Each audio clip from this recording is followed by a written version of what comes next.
বাণী প্রচার করতে চেয়েছে, কিন্তু কি হয়েছে আপনারা সকলেই জানেন। একবার বেগম খালেদা জিয়া এসেছিলেন রাজবাড়িতে এলেন উনি। বেগম খালেদা জিয়া সার্কিট হাউসে ছিলেন। আমাদের বেগম খালেদা জিয়া বাংলাদেশের 3 বারের প্রধানমন্ত্রী। তিনি বাংলাদেশের স্বাধীনতার ঘোষক শহীদ প্রেসিডেন্ট জিয়াউর রহমানের স্ত্রী। তিনি একজন বয়োবৃদ্ধ মানুষ। আমি ব্যক্তিগতভাবে যখনই তাকে অনুরোধ করেছি রাজবাড়ি আসতে, তিনি এসছেন। সার্কিট হাউসে আমার বেগম সাহেব, আমার স্ত্রী, তিনি তাকে যখন তার সঙ্গে সাক্ষাৎ করেন, আমার স্ত্রী তাকে জিজ্ঞেস করেছেন যে ম্যাডাম, এই অন্যায় আর কতকাল চলবে? আমার স্ত্রীকে, আমার বেগম সাহেবকে বেগম খালেদা জিয়া বলেছেন সেদিন, শেখ হাসিনা এত নিষ্ঠুর নির্মম, তার বিরুদ্ধে সহজ পথে আন্দোলন করে ক্ষমতার থেকে নামানো যাবে না।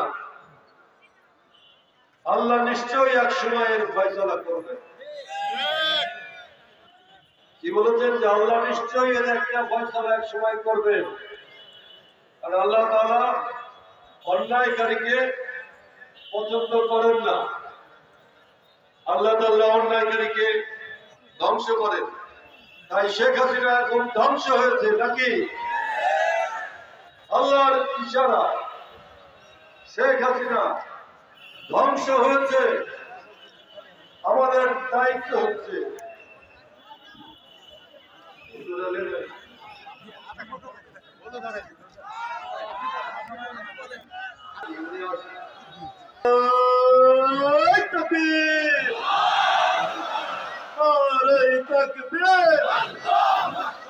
মুফতি আমির হামজা সাহেবের আগমন,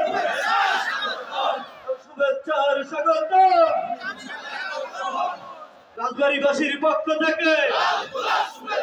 লাল গোলাপ শুভেচ্ছা।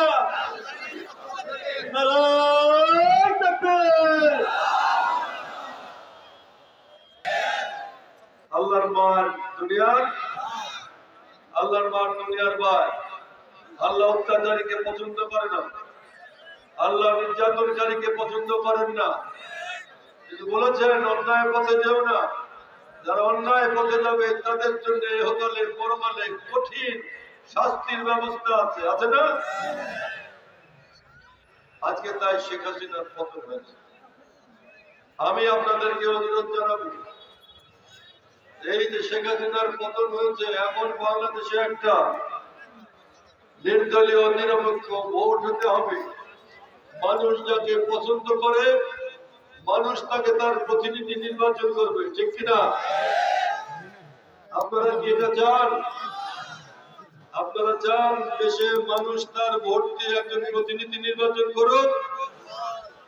আপনারা চান। সুতরাং আমাদেরও সেই চাওয়া। ক্রান্তিকাল, একটা অন্তর্বর্তীকাল, একটা সময় পার করছে। এই সময়ে আমরা সকলেই শান্ত থাকি। মানুষের যে আশা আকাঙ্ক্ষা, সেটা পূরণ করার জন্য আমরা কাজ করি। মানুষের প্রতি ভালোবাসা, আল্লাহর নামে মানুষকে, আল্লাহর সৃষ্টি, এই মানুষকে ভালোবাসতে হবে। কোন অন্যায় কাজে নিজেদের লিপ্ত হওয়া যাবে যাবে না। কোন অন্যায় কাজে কোন লোক, কোন দলের লোক, নেতা কর্মী কেউ লিপ্ত হতে পারবে না।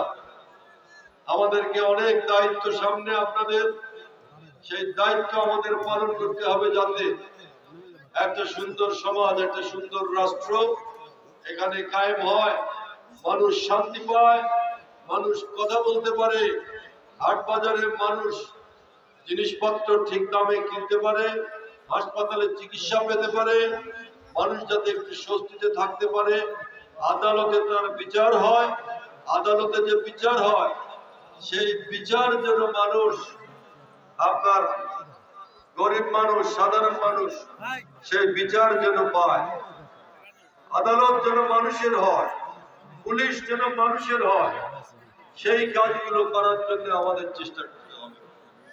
আল্লাহ আপনাদের সবাইকে ভালো রাখুক। আপনারা সবাই মিলে সেই কাজটা করার জন্য চেষ্টা করবেন।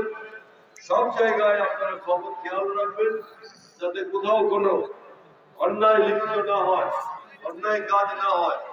যদি কখনো কিছু কোথাও দেখেন আমাদেরকে বলবেন, আমরা সবাই মিলে সেটাকে আমরা দমন করার চেষ্টা করবো ইনশাল্লাহ।